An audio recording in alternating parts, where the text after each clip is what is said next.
নেদারল্যান্ডসের বিপক্ষে ফিল্ডিংয়ে নেমে চতুর্থ ওভারে প্রথম উইকেট আদায় করে বাংলাদেশ। উইকেট পেলেন তাসকিন আহমেদ। ম্যাক্সওয়েল আউট, 23 রানে আউট। 6 ওভারে রাশরা তোলে 1 উইকেটে 34 রান। আরেক ওপেনার বিক্রমজিৎ দ্রুত ফিরলেন, তার সংগ্রহ 4 রান। এবার উইকেট নেন তাসকিন। প্রথম টি-20তে ডাচরা 50 তোলে 8.1 ওভারে। 2 বছর পর টি-20 দলে ফিরে বাজিমাত করলেন সাইফ হাসান। ব্যাটার সাইফ ভেলকি দেখালেন স্পিনে। জোড়া উইকেট নেন সাইফ হাসান। স্কট এডওয়ার্ডস 7 বলে 12 রানে, ওত্তেজা নিদামানুরু 26 বলে 26 রানে আউট। 10 ওভারে ডাচদের সংগ্রহ 4 উইকেটে 68 রান। শারিজ আহমদকে বিদায় করেন কাটার মাস্টার মুস্তাফিজ। এই ডাচম্যান করেন 14 বলে 15 রান। 86 রানে 5 উইকেট হারিয়ে ব্যাকফুটে সফরকারীরা। 100 রানের আগে বাংলাদেশ ডাচদের ষষ্ঠ উইকেট তুলে নেয়। কাইল ক্লাইনকে বিদায় করেন তাসকিন। 16 ওভারে ডাচরা স্কোরবোর্ডে তোলে 17 রান।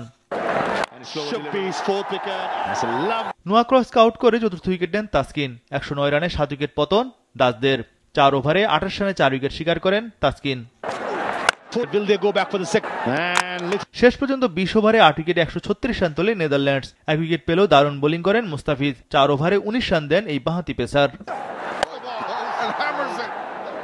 137 রানের টার্গেটে নেমে মারমুখী ব্যাটিং করে বাংলাদেশ। প্রথম ওভারে ঝড় তোলেন পারভেজ ইমন, তবে বেশি দূর নিজের ইনিংস টানতে পারেননি ইমন।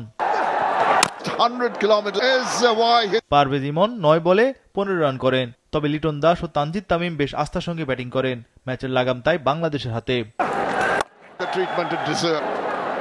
5.2 ওভারে দলীয় স্কোর 50-তে পৌঁছে টাইগারদের। পাওয়ার প্লে শেষে বাংলাদেশের সংগ্রহ 1 উইকেটে 57 রান। লিটন তানজিদের 50 রানের জুটি।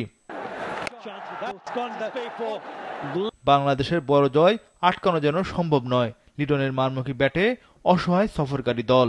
বাংলাদেশের রান রেটও উঠে যায় 10-এর উপর। তানজিদ তামিম আউট 24 বলে 29 রানে। 10 ওভার শেষে টাইগারদের সংগ্রহ 2 উইকেটে 95 রান। বাকি 10 ওভারে দরকার মাত্র 42 রান।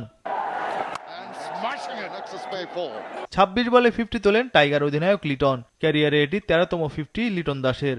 10.4 ওভারে টাইগারদের স্কোরবোর্ডে 17 রান।